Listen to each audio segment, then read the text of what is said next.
The law office of Patterson Associates occupied the third floor of a brick building in downtown Portland. I arrived 15 minutes early, as I always did for everything. The receptionist gave me a polite smile that didn't quite reach her eyes. "Ms. Chen? They're expecting you. Conference room B."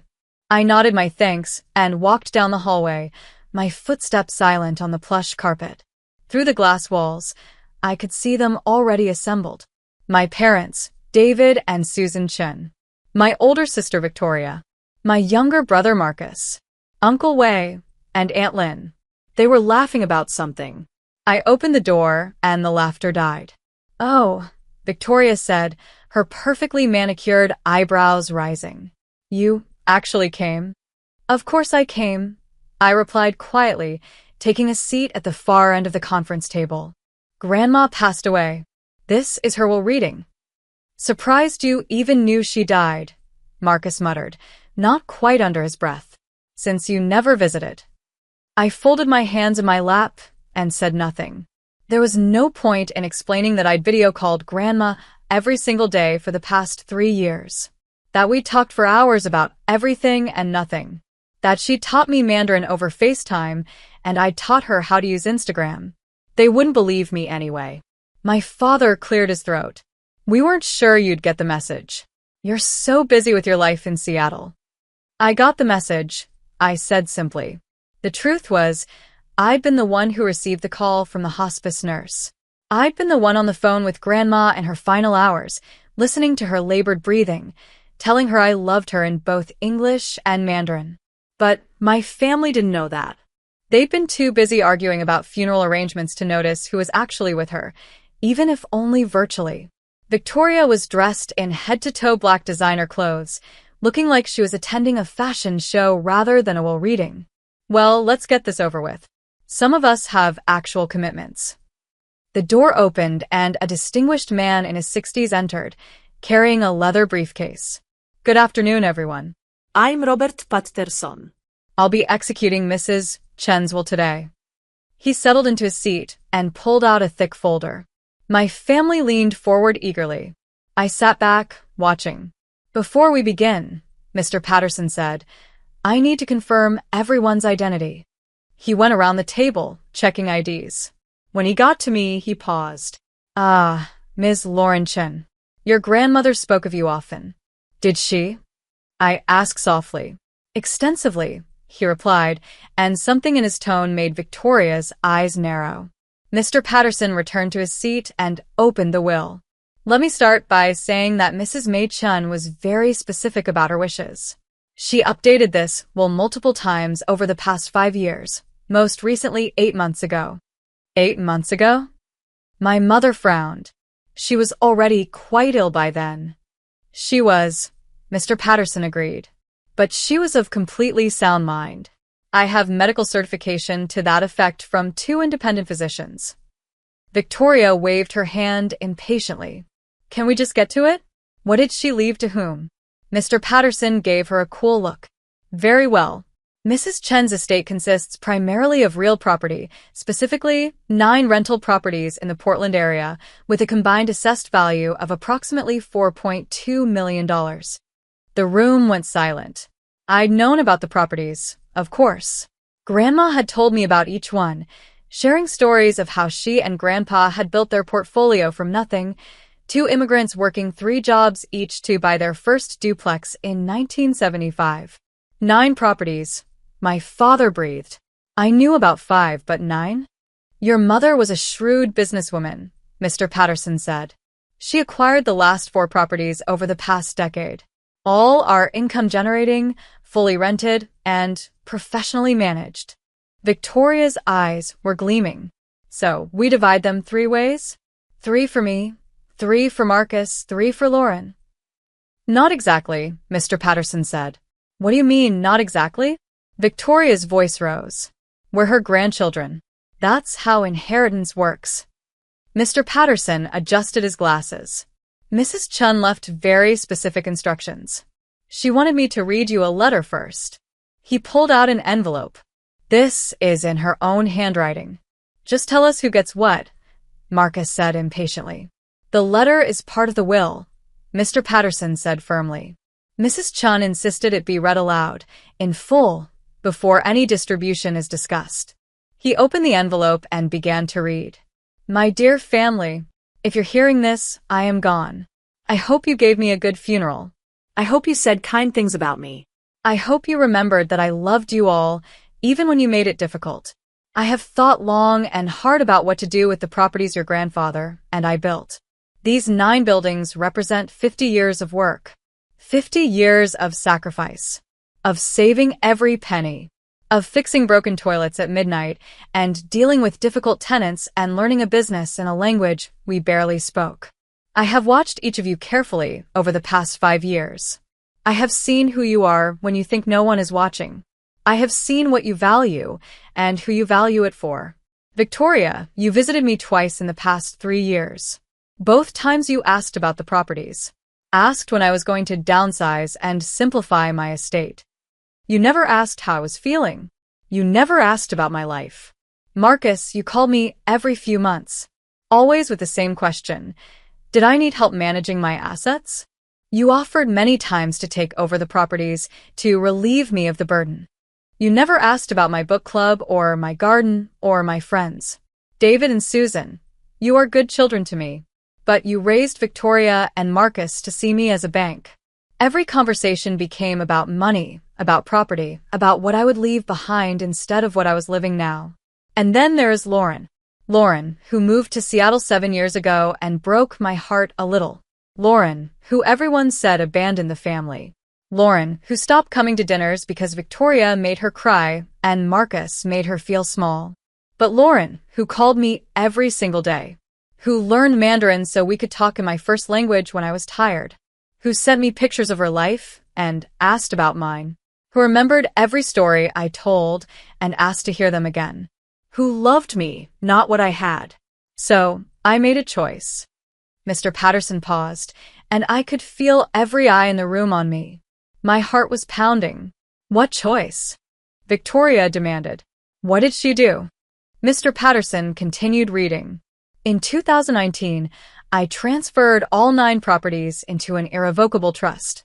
The sole beneficiary of that trust is Lauren May Chen, my youngest grandchild, and the only one who saw me as a person instead of a portfolio.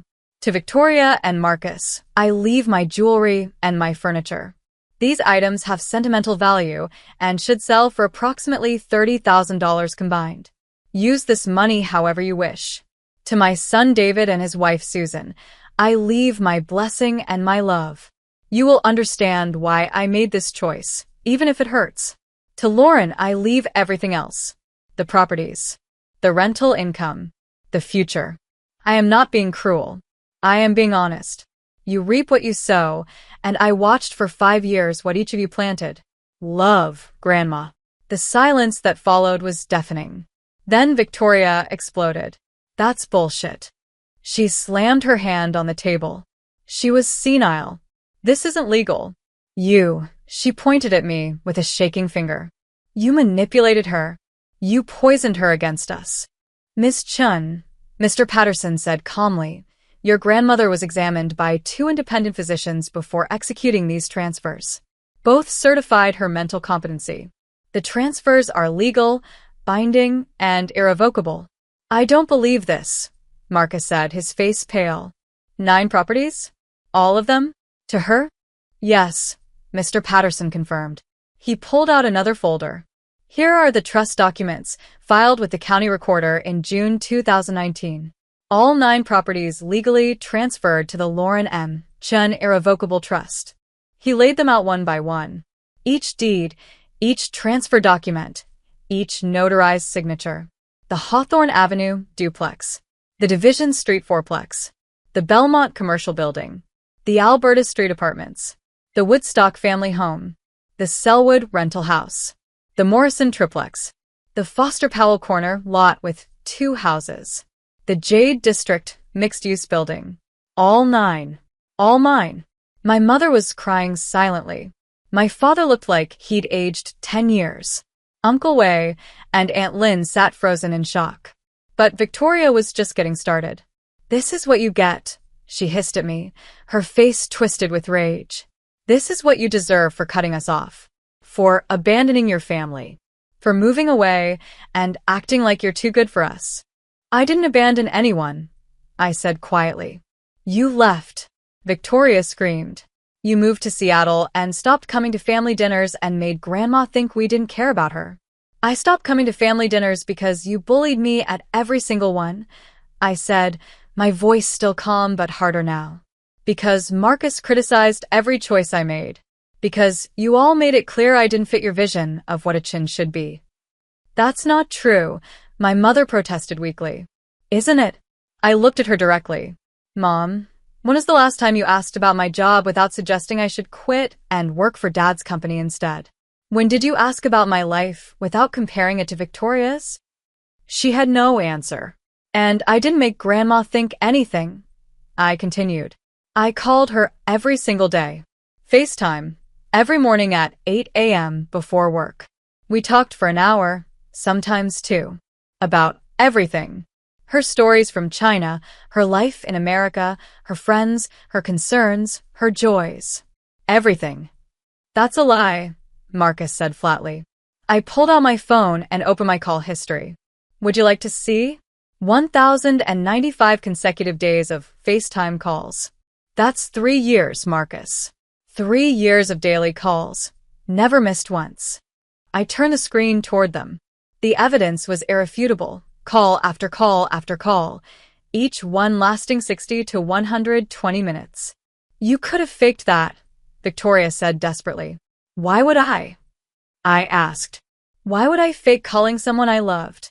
The better question is, why didn't you actually call her?" Victoria's face went red. "I was busy. I have a career, a life." "So do I interrupted. "I have a career, a demanding one. But I made time, every single day, because she mattered more than being busy." Mr. Patterson cleared his throat. "There's more. Mrs. Chen also requested a financial audit of the property's management over the past 5 years. She asked me to review the accounts before the will reading." "Why?" my father asked, though his voice suggested he already knew. "Because," Mr. Patterson said, pulling out yet another folder, "there are significant discrepancies in the reported rental income versus the actual collected income." The temperature in the room seemed to drop 10 degrees. "What kind of discrepancies?" Uncle Wei asked nervously. "The 9 properties generate approximately $14,500 in monthly rental income," Mr. Patterson said. "That's $174,000 annually. However, the reported income to Mrs. Chen averaged only $98,000 annually over the past 5 years. The difference, approximately $380,000, appears to have been diverted." "Diverted where?" I asked, though I had a sinking feeling I knew. Mr. Patterson looked at Victoria and Marcus. The properties were being managed by various family members. Ms. Victoria Chen managed 4 properties. Mr. Marcus Chen managed 3. Your parents managed 2. We were doing Grandma a favor, Victoria protested. She couldn't handle them herself anymore. "The management agreements you signed," Mr. Patterson continued calmly, "specified that you would receive a 10% management fee. Instead, it appears you were keeping approximately 44% of rental income across all properties." My father had gone gray. "That's not possible. We would never." "I have bank records," Mr. Patterson interrupted gently but firmly.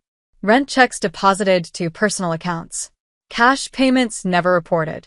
Tenants paying one amount while Mrs. Chen's statements showed another. It's all documented."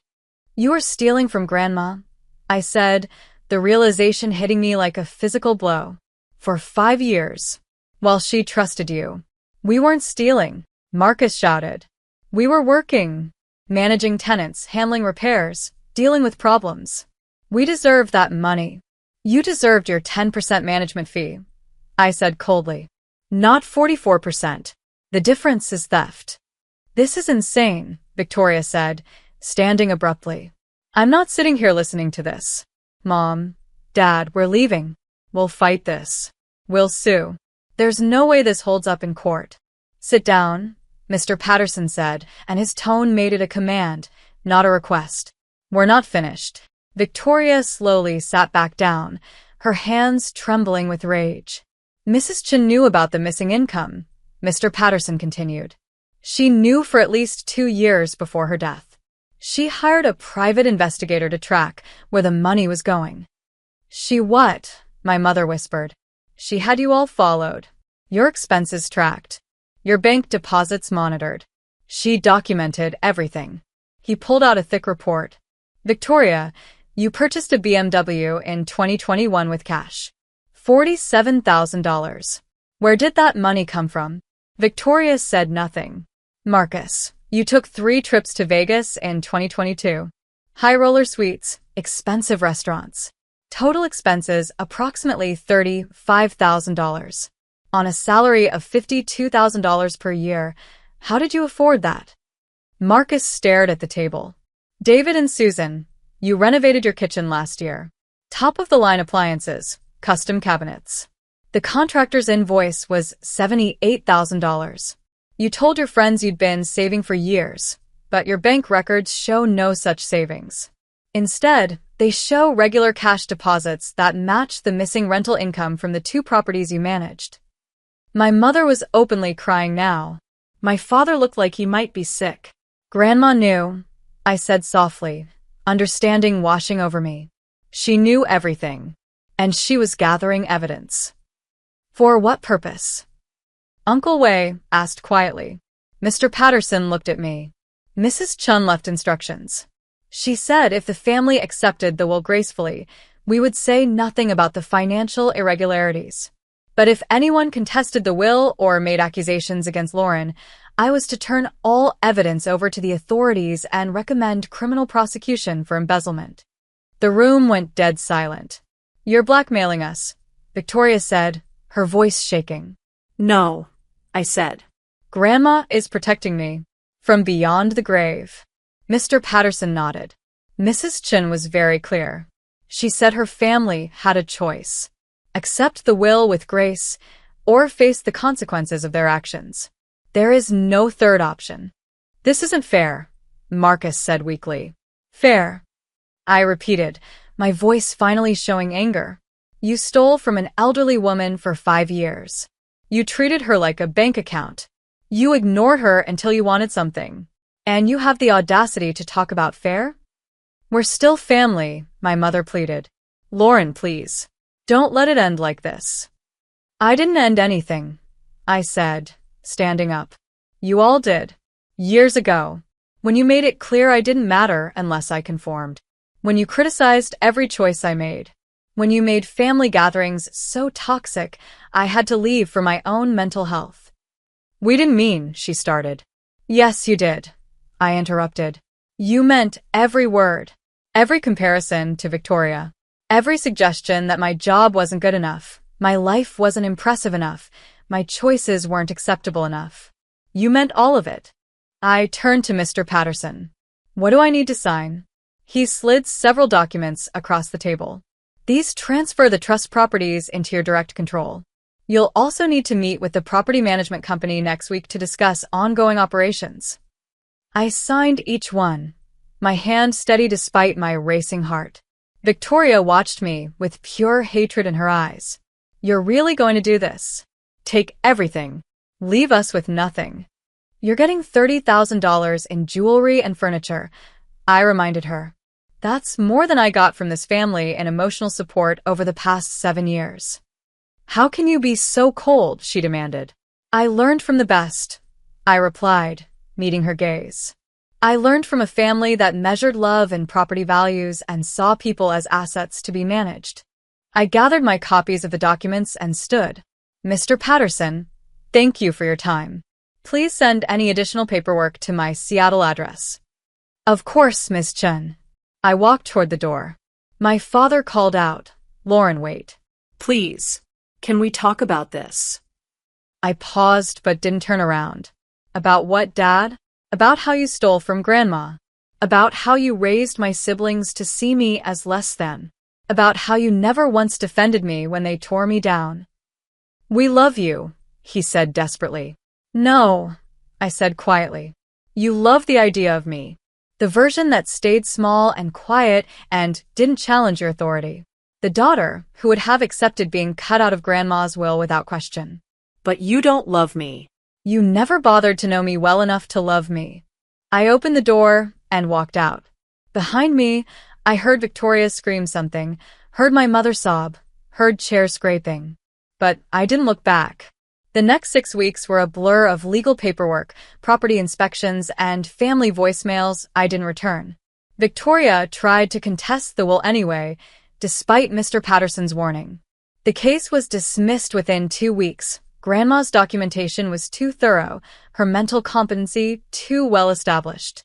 When Victoria's lawyer filed the dismissal, Mr. Patterson called me. Miss Chen, given that your sister contested the will, your grandmother's instructions are now in effect. I'm required to turn the financial evidence over to the district attorney's office. I sat in my Seattle apartment, looking out at the rain, thinking about Grandma. Do you have to? Those were her explicit wishes, yes. I closed my eyes. Then do it. She earned the right to decide this, even after death. The investigation moved quickly. Bank records don't lie, and Grandma's PI had been thorough. Within a month, Victoria, Marcus, and my parents were all charged with embezzlement. The amounts were significant enough that prison time was possible. Victoria called me from her lawyer's office, crying and begging. I listened to the voicemail once, then deleted it. Marcus sent emails, angry ones, desperate ones, apologetic ones. I blocked his address. My parents tried a different approach. They showed up at my apartment in Seattle. I almost didn't answer the door. But something, maybe curiosity, maybe a last shred of hope, made me open it. They looked terrible. My mother had aged years and weeks. My father's hands shook as he held his hat. Can we come in? He asked. I should have said no. But I stepped aside and let them enter.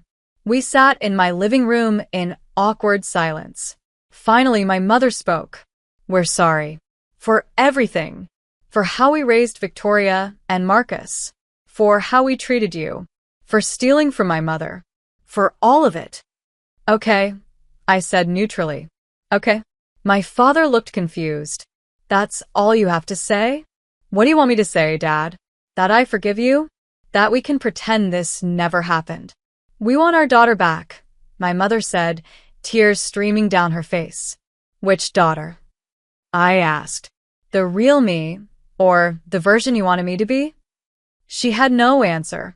Here's the truth, I said, leaning forward. I spent 27 years trying to be enough for this family. Smart enough, successful enough, Chinese enough, American enough. I was never enough. There was always something wrong, my job, my apartment, my friends, my choices. Everything was subject to criticism and comparison. We were trying to help you. My father started. You were trying to control me. I interrupted. There's a difference. And when I finally found the courage to set boundaries, to move away, to build a life that made me happy, you punished me for it. You made me the family's scapegoat. We didn't mean to, my mother protested. But you did, I said firmly. Impact matters more than intent. And the impact was that I felt unwelcome in my own family. Until Grandma. She was the only one who saw me. Really saw me. And she protected me the only way she knew how. My father stood up abruptly. So that's it? You're going to let us go to prison? Let your brother and sister have criminal records? Destroy the family? I didn't destroy anything, I said, standing to face him. You all did that yourselves. You stole. You lied. You hurt someone who trusted you. Those are your choices, not mine. Please, my mother begged. You could ask them to drop the charges. Tell them it was a misunderstanding. It wasn't a misunderstanding. It was theft. $380,000 worth. For 5 years. From an elderly woman who loved you. She had plenty of money, my father shouted. That's not the point. I shouted back, my control finally breaking. The money isn't the point. The point is that you saw her as a resource instead of a person. Just like you saw me as a reflection of your success instead of as an individual. Just like you taught Victoria and Marcus that love is transactional and family is about hierarchy and control. I was breathing hard, tears running down my face. You broke something in all of us. Grandma was just the only one brave enough to say it out loud. They left shortly after that. I stood at my window and watched them drive away, feeling nothing but emptiness. Despite the emotional turmoil, I had 9 properties to manage. I met with the property management company Grandma had used, a woman named Jennifer, who'd worked with her for 20 years. Your grandmother was remarkable, Jennifer said as we toured the first property. She knew every tenant by name, remembered their children's birthdays, fixed things herself well into her 80s because she said it showed respect for the people living there. She never told me she did that, I said softly. She didn't like to brag, but she cared about these buildings. They weren't just investments to her, they were communities. Over the next month, I visited all 9 properties, met every tenant, heard their stories, learned which repairs were needed, which tenants were struggling, which buildings needed attention. And I understood, finally, what Grandma had been trying to tell me. These properties weren't about wealth. They were about legacy, about caring for people, about building something that mattered beyond dollars and cents. I made changes. I hired Jennifer's company to continue managing the properties. I set aside funds for repairs and upgrades.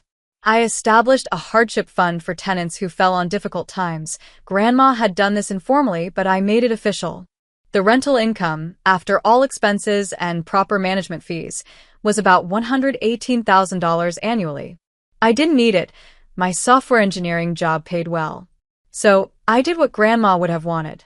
I established the Machen Scholarship Fund for first-generation Asian American students. I donated to immigrant services organizations. I set up a grant program for elderly residents who needed help with housing costs. And I kept calling the properties every week, just like Grandma had. Not to check on the finances, but to check on the people. The embezzlement trial happened 9 months after the will reading. All 4 defendants, Victoria, Marcus, and my parents, took plea deals rather than face a jury. Victoria got 2 years probation and had to repay $112,000.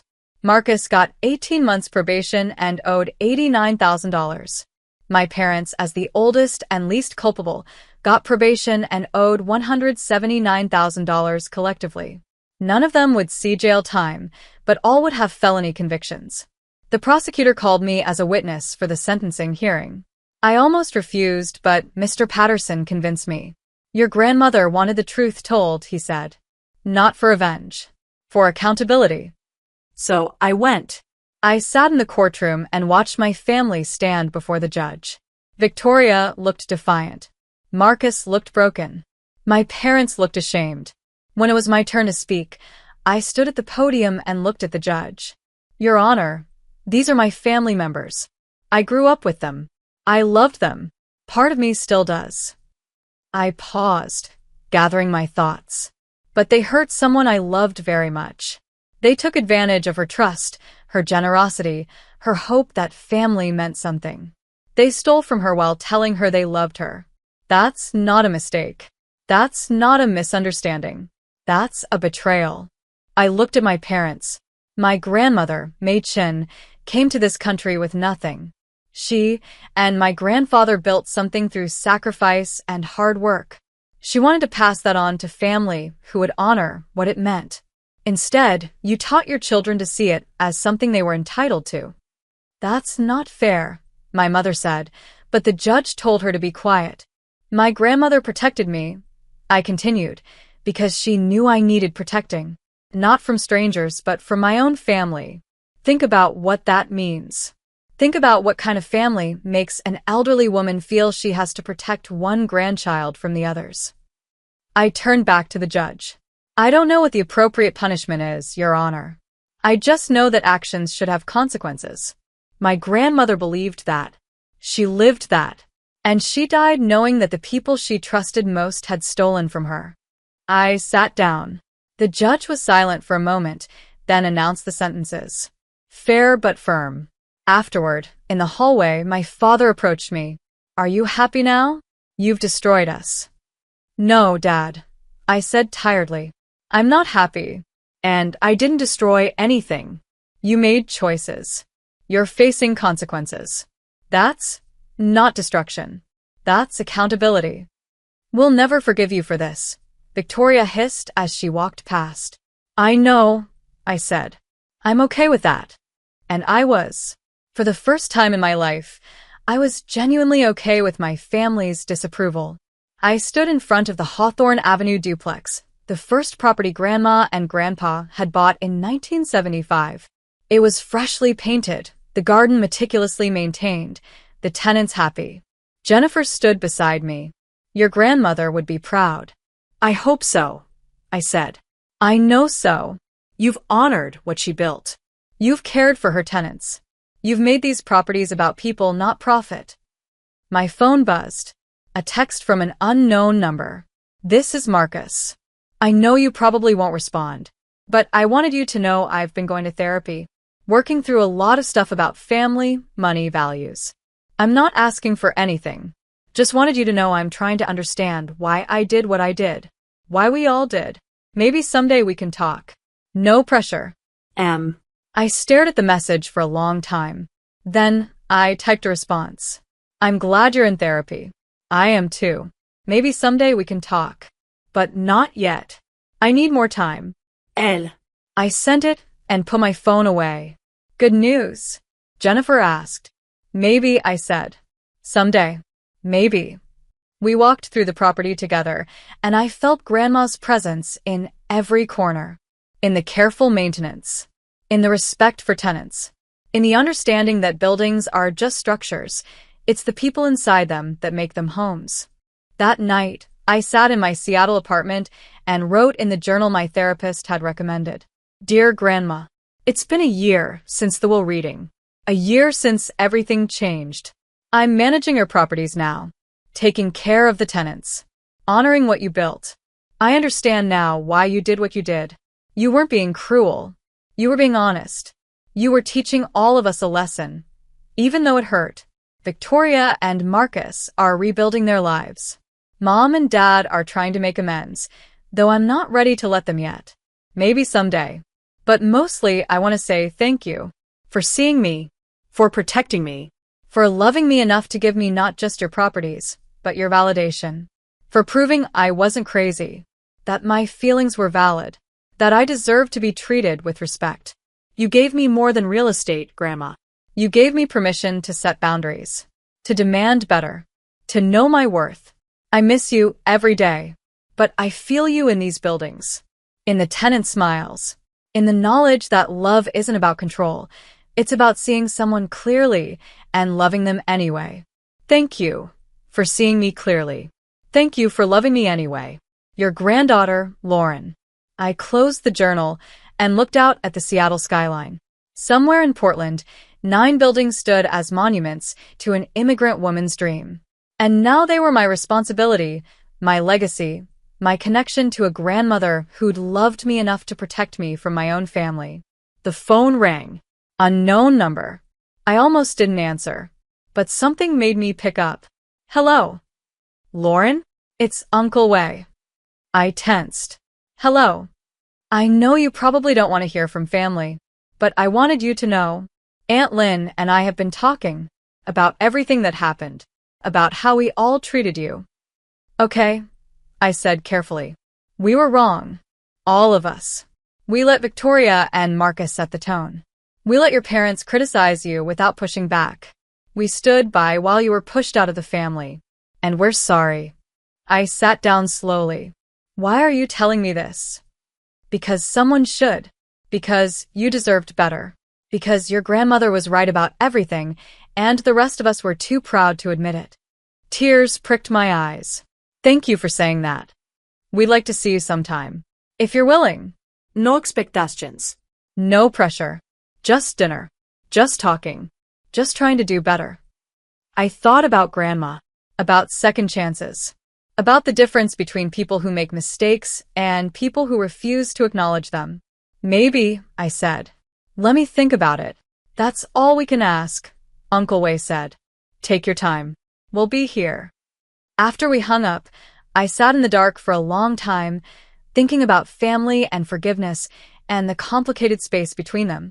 Grandma had given me the tools to protect myself. But she'd also taught me, through 50 years of building community, that people could change. That grace had its place alongside accountability. Maybe someday I'd have dinner with Uncle Wei and Aunt Lin. Maybe someday Marcus and I would talk. Maybe someday my parents would understand what they'd done wrong. But today I had 9 properties to care for, tenants to support, a legacy to honor. Today that was enough.